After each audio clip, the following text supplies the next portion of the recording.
여러분 반갑습니다. 저는 부산경상대학 스마트팜 도시농업과 교수 서승석입니다. 오늘 저희 대학에서 연구개발한 스마트팜 V3 모델에 대해서 설명을 드리고자 합니다. 저희들이 이 대학에서 스마트팜을 연구하게 된 것은 지난 한 4년 정도가 됩니다. 그동안 스마트팜에 대해서는 2018년부터 정부에서 스마트팜에 대한 중점 사업으로 여러 가지 지원이 있어 왔습니다. 그래서 농업진흥청을 비롯해서 각종 연구기관에서 우리 농작물을 어떻게 하면 더 잘 키울 수 있을까? 어떻게 하면 부가가치를 높일 수 있을까에 대해서 많은 연구가 있어 왔습니다. 그런데 실제로는 그것들이 대부분 많은 투자 비용을 필요로 한다든지 또 일반인이 접근하기 어려운 아주 하이테크한 기술적인 문제가 있고 해서 일반 소비자분들에게는 직접 피부로 와 닿지 않는 경우가 많았습니다. 뒤에 슬라이드에서 보시겠지만 그동안 우리 농업에 대해서는 굉장히 관심이 많았고, 그래서 우리 농림축산부에서도 지난 4년간 생산량을 높이고 노동력을 절감하고 병해충에 강한 안전한 농작물을 재배하기 위해서 스마트팜에 많은 투자를 해왔습니다. 현재는 스마트팜 기술 고도화하고 현장 실증 연구 개발이 많이 진행되고 있고, 금년도 농림축산부의 2021년 업무 추진 계획에도 스마트팜은 계속 확산을 시켜 나갈 거라는 내용을 슬라이드에서 볼 수 있습니다. 1세대 모델은 기존에 있는 시설 원예를 얼마나 좀 편리하게 할 수 있을까 하는 편의성의 목표가 있고, 2세대 모델은 생산성을 더 높이고 그다음에 재배자의 효율을 좀 더 높일 수 있을까 하는데 그 목표가 있습니다.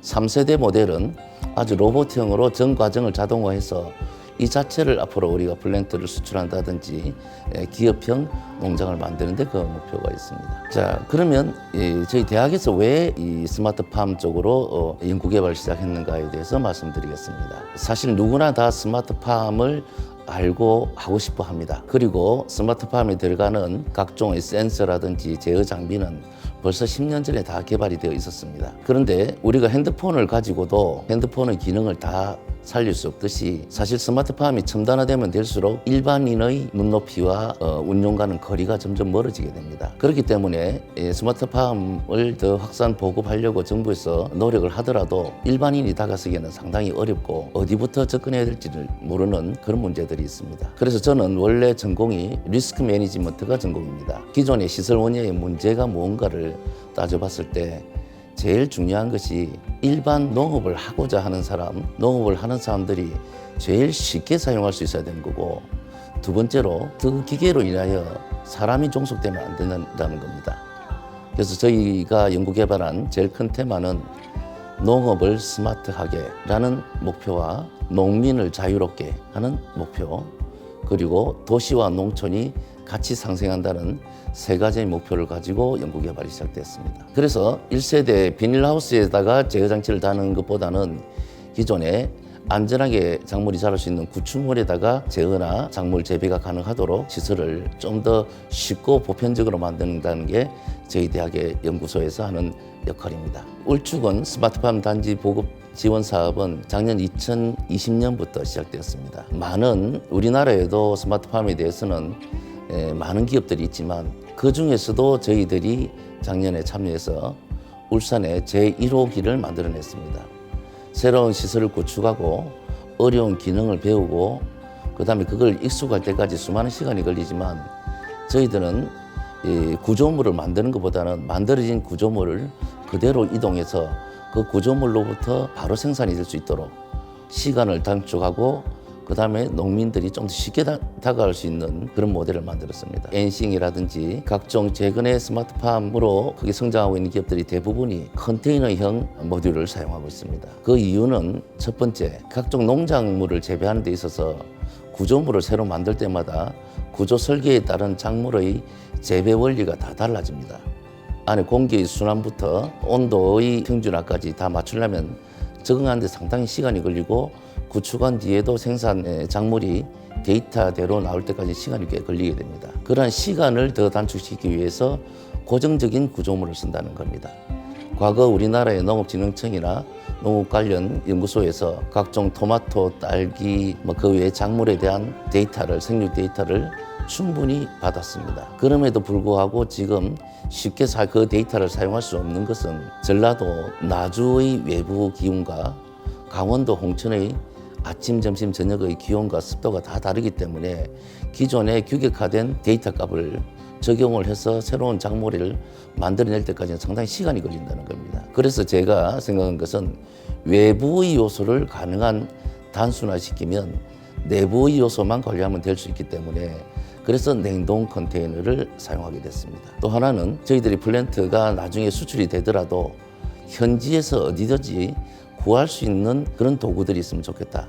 그래서 우리 컨테이너는 전 세계 어디나 다 규격화되어 있기 때문에 그 컨테이너만 있으면 저희들이 안에 제어기나 관제기를 가지고 바로 설치를 해서 운영할 수 있다는 그런 장점이 있습니다. 이상이 저희들이 계속 운영해왔던 지금까지 연구개발해왔던 그런 배경이라고 할 수 있습니다. 자, 이것은 울주군에 제1호를 설치한 스마트팜입니다.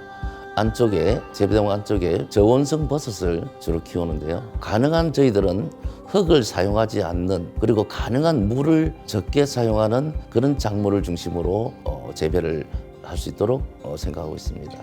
왜냐하면 흙에 있는 각종 미생물에 대한 것이 관리가 상당히 어렵고 또 물을 사용한다는 것은 녹조부터 물의 흐름, 물의 온도, 물의 pH 등등을 조율하기가 초보자들이 상당히 어렵기 때문에 사실은 수경 재배를 스마트팜으로 도전한다는 것은 상당한 기술적 숙련이 필요합니다. 그래서 제일 처음에 스타트할 때는 버섯을 중심으로 하는 게 어떨까 생각됩니다. 그런데 버섯을 하더라도 일반적인 버섯하면 부가가치가 낮기 때문에 가능한 스마트팜에서 재배될 수 있는 그런 버섯의 종류를 주로 여러분들이 선택을 하면 나중에 그 가치가 있지 않을까 생각됩니다. 그리고 기존에만 농사를 하더라도 환경이 좀 더 깨끗하고 그다음 안에서 관제를 할 수 있도록 주변 시설도 같이 저렇게 세팅을 해나가면 농업을 하더라도 나중에 고객이 오더라도 좀 더 떳떳하고 보기 좋은 그런 농업인이 되지 않을까 생각됩니다. 자, 그래서 저희들 다른 기존 시설 원예와 저희들 V3 모델의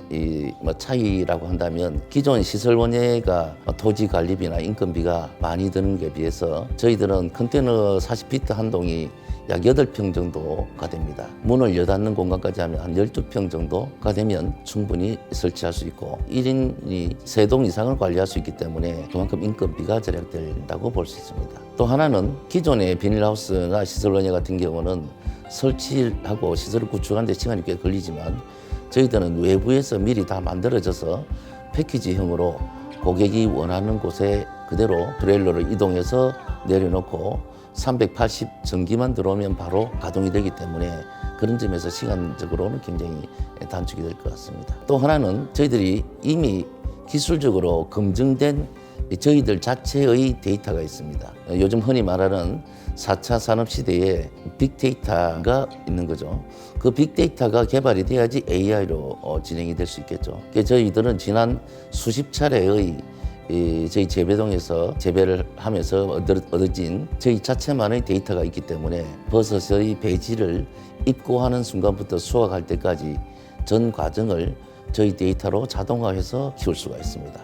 그래서 고객의 기술이나 능력에 따라서 현장에서도 제어가 되고 그 다음에 자동 제어로 미리 시스템을 설치해 놓고 자동으로 할 수도 있고 마지막에 하나는 저희 콜센터에서 혹시 필요하시면 항상 온라인으로 재배 지원을 할 수 있다는 겁니다. 또 하나는 이때까지 대부분의 이 스마트팜 사업이나 각종 지원 사업의 실패의 원인은 결국은 재배를 하는 농민이 그 기술을 충분히 터득하고 알아야 되는데 사실은 각종의 이 스마트팜 설치하는 분들이 설치는 하지만 그 뒤에 주기적으로 끊임없이 따라다니면서 하는 그 교육을 하지 않습니다. 그런 교육이 없기 때문에 대부분 좋은 기계를 놔두고도 제대로 사용하지 못하고 전혀 다른 종류의 어떤 문제가 발생할 수 있는 거죠.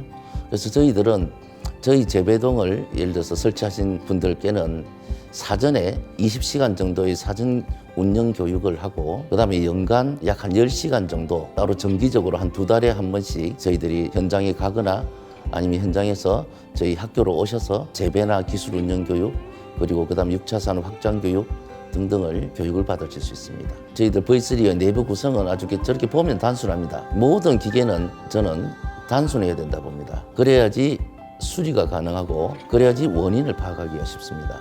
그래서 기본적으로 냉동 컨테이너 안에 저희들이 습도 조절, 냉난방, 그 다음에 센서, 그 다음 제어기를 넣어서 관리가 되도록 그렇게 하고 있습니다. 저희 구성도는 이 각종 공조기부터 해서 현장에 있는 센서 값이 저희 콜센터의 컨트롤러에 들어와서 그 컨트롤러에서 다시 저희 메인 컴퓨터로 들어옵니다. 그 메인 컴퓨터에 들어온 데이터를 저희가 고객과 같이 관찰하면서 재배를 해 나가게 됩니다. 그리고 저희 자체는 학교는 다양한 분의 교수님들이 계시기 때문에 또 필요한 경우는 비전 영상 처리를 통해서 안에 있는 재배동의 내용물의 온도라든지 그런 걸 통해서 버섯이 얼마나 잘 자랄 수 있는지 그런 것들도 자체적으로 분석을 하고 있습니다. 자, 이것이 저희 이 대학만의 특화 프로그램입니다. 저희들이 이게 스마트팜 콜센터라고 부르고 있습니다. 기본적으로 현재 저 그림의 화면에 나와 있는 것이 저희 재배동이 나가 있는 각 재배사의 컨트롤러에서 나오는 데이터들입니다. 온도, 습도, CO2, 조명 등이 한눈에 알 수 있고 저 모니터가 저희 콜센터에 항상 켜져 있기 때문에 콜센터 직원들이 항상 저걸 보면서 기계상의 이상을 체크할 수 있습니다. 두 번째로 미리 스케줄링해서 세팅해 놓은 값보다 오차범위 이상으로 벗어날 경우는 자동 경고 장치가 울리기 때문에 저희들이 마치 세콤이 안전을 확보해 드리듯이 저희 콜센터에서 여러분들 재배동의 기계 부품의 안전을 항상 체크하고 있습니다. 저 화면은 동시에 재배를 하는 재배동의 여러분들의 컴퓨터나 여러분들의 핸드폰을 통해서도 항상 관찰을 할 수 있습니다. 그 다음에 또 하나 저희 콜센터의 특징은 각종 농업 정보를 동시에 제공하고 있습니다. 버섯 배지를 언제 입고를 했는지, 신종 작물이 어떤 게 부가가치 높은 작물이 나왔든지, 그 다음에 수확 시기, 유통 정보, 공동 판매 정보, 각종 농업 지원 정보 등의 정보를 제공하고 있습니다. 지금 이 장면은 스마트팜 교육에 대한 장면입니다. 저희 재배동을 설치한 분들을 시간을 맞춰서 같이 모여서 같이 사진 교육을 합니다. 그래서 작물 재배에 관한 기술, 그 다음에 스마트팜 운영에 관한 것, 그 다음에 유통 관리, 그 다음에 시설 위생 관리, 그 다음에 마지막에 6차 산업 확장 교육에 대한 교육을 기본 교육을 하고 같이 이 재배를 시작하게 됩니다. 그래서 저희들이 생각한 것은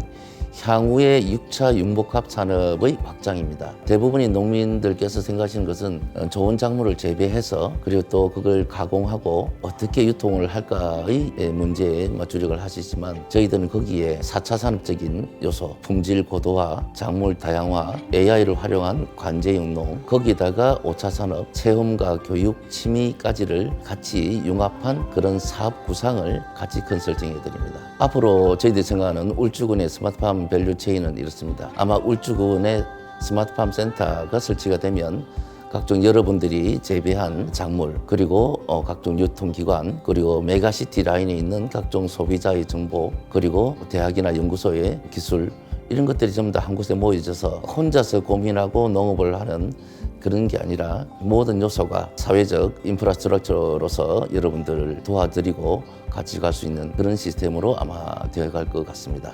그런 데 있어서 울주군이 다른 지역보다 앞서서 이런 밸류체인을 아마 형성해 나가려고 노력을 하고 있고 특히 울산의 테크노파크에서 적극적으로 이 구상을 실현시키기 위해서 노력을 하고 있기 때문에 아마 우리 울주군 스마트팜 프로젝트가 아마 다른 지역에 비해서 훨씬 앞서서 안정화되고 정착이 될 거라고 생각됩니다. 자, 그다음 모든 농민들이 이제 이 시설 설치할 때 궁금한 매출과 이익에 관한 그런 내용을 간단히 말씀드리겠습니다. 다른 작물처럼 그렇게 복잡하지가 않습니다. 기후나 외부의 환경에 따라서 작물의 생산량이 변화가 있는 게 아니기 때문에 저희들은 고정적인 플랫폼 안에서 생산하기 때문에 약 배지가 1000개 정도의 버섯 배지가 들어갑니다. 그러면 한 주기가 보통 배지가 투입돼서 수확이 될 때까지 20일 정도의 시간이 걸리는데 그 20일 동안 수확량이 약 250kg에서 300kg 정도가 됩니다. 물론 이거는 얼마나 중간에 조금 더 관리를 잘하는가에 따라서 수확량이 좀 달라지긴 합니다만 평균적으로 저희들이 봤을 때 정도는 나오고 있습니다. 한 배지가 들어가면 3번 정도의 수확을 할 수 있습니다. 그렇게 되면 매달 수확이 한 달 정도 이루어지고 그 다음에 수확 후에 버섯을 한 일주일 정도 쉬게 하는 휴식기가 있다 하시면 40일에 한 번 수확이 한 사이클로 된다고 보시면 되겠습니다. 그게 한 주기라고 볼 수 있습니다. 그러면 연간 한 10회에서 11회 정도 버섯 생산이 가능합니다. 자, 그렇게 따지면 버섯 배지는 1년에 3번 정도 입고가 되면 될 것 같습니다. 그래서 4,000원씩 3번에서 약 1,200개를 입고를 할 경우에 연간 비용은 배지 비용은 1,440만 원 정도가 됩니다. 네, 그래서 연간 3번 정도 배지가 투입이 되고 수확이 한 10번 정도 된다고 봤을 때 한 10회에서 11회 정도가 됩니다. 그러면 매출액은 약 한 4천만 원 정도. 그 다음에 매출 원가는 우리가 배지 비용이 되겠죠. 아까 보시다시피 1,440만 원 정도. 그러면 매출 이익이 2,500만 원 정도가 됩니다. 거기에 수도 광열비와 인건비, 기타 관리비 등을 빼면 약 1,900만 원 정도가 영업이익이 됩니다. 다음 페이지는 만일 본인이 재배를 하지 않고 다른 분을 활용해서 타인에게 위탁을 해서 사용했을 때는 제3자에게 위탁을 하기 때문에 한 3대 정도를 운영한다 보면 연간 ROI는 한 30% 정도라고 볼 수 있겠습니다. 자, 이상으로 저희들이 전반적인 설명을 드렸습니다. 저희 연구소에는 아까 말씀드렸다시피 농업을 스마트하게 그리고 농민을 자유롭게 그리고 도시와 농촌이 같이 상생하는 그런 3가지 목표를 가지고 기술 개발하고 연구를 하고 있습니다. 뒤쪽에 자료를 보시면 각종 작물에 관한 협력, 가공에 관한 협력, 그다음 유통에 관한 협력 등등이 있고 그리고 5차 산업, 특히 교육과 체험에 관한 실적을 슬라이드에 넣어놨습니다. 그리고 6차 융복합 산업을 활성화하기 위해서 작년에는 국회 농림축산위원회 윤준호 위원님께서 직접 오셔서 격려해 주시고 있습니다. 그다음에 신문에 나와 있던 그런 내용들이고 마지막에 앞으로 우리 울주군은 스마트팜 보급 확산 사업의 제1순위가 될 것입니다. 그리고 저희들이 작년에 같이 노력해서 연구개발한 컨테이너가 울주군의 제1호 스마트팜으로 개소된 데 대해서 굉장히 기쁘게 생각하고 있습니다. 앞으로 여러분들도 새로 진입을 하시거나 또 기존에 농업을 하시던 분들도 새로운 꿈을 가지고 스마트팜에 도전해 보시기 바랍니다. 네, 이상입니다.